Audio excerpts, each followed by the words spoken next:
Ryan was a dedicated and straightforward bus driver who worked for the state transportation company. He had always harbored a dream of owning his own transportation agency, a passion that fueled his dedication to his job. Despite his commitment, life had not been particularly kind to Ryan. At 37, he still lived with his parents and had already been through 2 divorces. Each morning, Ryan would wake up early, work out, and have breakfast, ensuring he was ready for work by 7 a.m. His shifts varied, sometimes requiring him to start early in the morning, while on other days, he wouldn't begin until the afternoon. One of the aspects Ryan loved most about his job was the opportunity to meet different people daily. Even though he drove the same route every day, allowing him to recognize many regular passengers, there were always new faces on his bus. Some passengers were friendly, engaging him in conversation as they traveled. Others were more reserved, offering just a polite nod. However, there were those who treated Ryan with disregard, as if he was invisible or unworthy of their attention. Over time, Ryan learned to accept that this was simply part of the job, understanding that he couldn't please everyone. Among the many passengers, there was one person Ryan particularly looked forward to seeing each day. John, a man in his 70s who still worked at a local DIY store. John wasn't the type to sit idle at home. He preferred to stay active and maintain a routine. Ryan picked him up every day, and unlike some passengers who were dismissive, John was always warm and kind. The two had developed a close bond over the years. John would often sit behind Ryan, and they would chat about various topics like the weather, the economy, or sports. On days when John didn't sit close to Ryan, he would still bring him a cup of coffee, exchange a few words, and then find his seat. Ryan cherished these small moments. John's kindness, his warm smile, and the simple question of, "How are you today, Ryan?" were bright spots in Ryan's day. Unbeknownst to John, Ryan had come to see him as a father figure, someone he looked up to and admired. This was significant for Ryan, who had grown up with a father who was verbally abusive, a chronic alcoholic, and often absent. Ryan's childhood was marked by fear rather than fond memories, and by the time his father tried to make amends, Ryan had built emotional walls too high to break down. The strained relationship with his father made Ryan value the bond he had with John even more. Every Father's Day, Ryan would give John a small gift, which John assumed was just a gesture of respect for an older man. John, who was a proud father of 5 sons, would often share stories about his boys, and Ryan would listen eagerly. "I hope I get to meet them one day," Ryan would say, to which John would reply with a smile, "It's a small world, Ryan. I'm sure you will. Maybe you've met one of them already and don't even know it." They would laugh together, enjoying the easy camaraderie that had developed between them. In all the years Ryan had been driving John, the elderly man had never missed a bus or been late. John was always punctual, arriving at the bus stop 10 to 15 minutes before Ryan was scheduled to arrive. The only exceptions were when John had a day off, which Ryan was aware of, or on weekends. One morning, Ryan followed his usual routine, picking up passengers along his route before heading to John's stop. He fully expected to see John waiting there as usual, but to his surprise, John was nowhere to be seen. This was unlike John, who was always punctual. As the other passengers boarded and settled in, they expected Ryan to start driving, but he didn't. Instead, he waited, hoping John would still show up. After 5 minutes, the passengers began to complain, but Ryan remained firm, refusing to drive off. 10 minutes later, Ryan finally spotted John walking briskly towards a bus. "Thank goodness, Ryan. I thought you had left already," John said, slightly out of breath as he boarded. "No, I waited to see if you would still show up," Ryan replied. "What happened? It's unlike you to be late." John, clearly flustered and a bit unwell, explained, "I wasn't feeling too well this morning." Ryan's decision to wait for John, despite the complaints from the other passengers, showed the depth of his loyalty and care for the elderly man. However, this small act of kindness didn't go unnoticed by his employers. 2 days later, Ryan was unexpectedly suspended from his job for delaying the bus and causing inconvenience to the other passengers.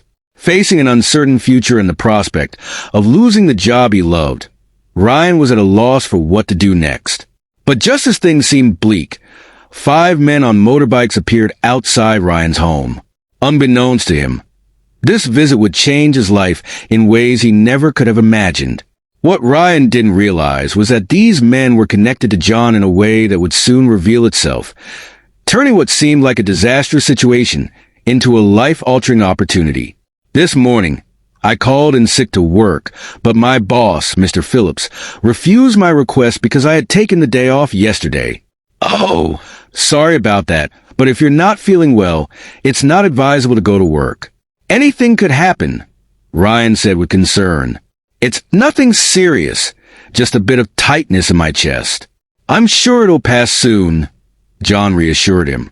I'm sorry I didn't bring you coffee today. I barely had time to stop at the coffee shop, John added apologetically. Oh, that's no problem, John. I'm just glad you made it here on time, Ryan responded. Later, after Ryan had dropped off all the passengers, including John, his boss called, instructing him to report to the office immediately. Unfortunately, some of the passengers, angered by the wait caused by Ryan delaying the bus for John, had reported him to the company, leading to the call. Is it true that you wasted the passengers' time this morning at the bus stop? Mr. Phillips asked in a gruff voice. I'm sorry, sir. It was just a few minutes, Ryan explained. A few minutes? Some of those passengers were late to work because you delayed them by 10 minutes, Mr. Phillips retorted. I'm really sorry, sir. It won't happen again, Ryan apologized. You're right, it won't. You'll be serving a 2-week unpaid suspension. That should give you enough time to think about your actions and commitment to this organization, Mr. Phillips declared sternly. Oh, sir, please don't do that. I swear it won't happen again, Ryan pleaded. Thank you, Ryan. You can leave now. I have other matters to attend to. Mr. Phillips dismissed him. That morning, Ryan returned home feeling very dejected. When his parents asked why he was home so early, he refused to tell them what had happened. With his suspension, Ryan wouldn't be able to drive John for the next 2 weeks, nor would he get paid. However, Ryan had no idea that something extraordinary was about to unfold. 2 days after Ryan's suspension, an unexpected scene played out in front of his house. The low rumble of 5 motorbikes echoed through the quiet street, their engines breaking the silence.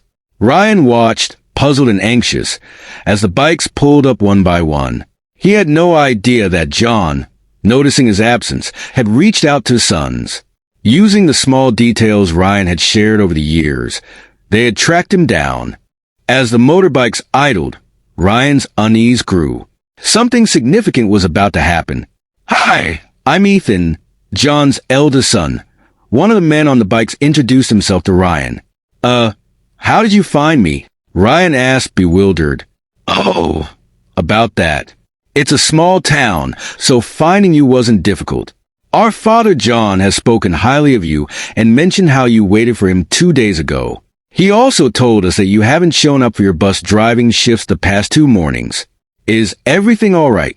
Ethan inquired. Yeah, about that. I got suspended at work for delaying the other passengers. But it's nothing. Your father is like a father to me, so no regrets, Ryan explained. Wow, we didn't know about that. Well, here's the thing. We've recently started a logistics company focusing on motorbike transportation. Our father said you've always wanted to be involved in this area. We need a manager to run our operations and would love to offer you the job if you're interested. Ethan offered. That sounds incredible.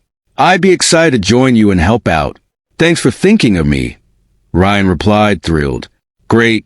John will be thrilled to know you're all set, even though he doesn't need to work. His daily routine of getting on that bus and seeing you was a highlight of his week. Since you haven't been around, he decided to leave his old job. Honestly, they weren't treating him well anyway. He'll be doing some light janitorial work here, so we'll all get to spend more time together. With that, Ryan secured a new job working with John's sons. The pay was 3 times better than what he earned at his old job, and John's sons and nephews treated Ryan like family, something he had never experienced at his previous workplace. The new job brought Ryan closer to John, and over time, their bond deepened. Ryan wasn't just a friend to John anymore. He became like a son, together with his new brothers. Ryan helped grow the logistics business into a multi-million-dollar organization. Although Ryan's suspension initially felt like a setback, it turned out to be a blessing in disguise. If it hadn't happened, he might never have landed the better-paying job as a logistics company manager. This experience shows that sometimes setbacks are just setups for something better, and with a little patience, a difficult situation can turn into a significant win. Q.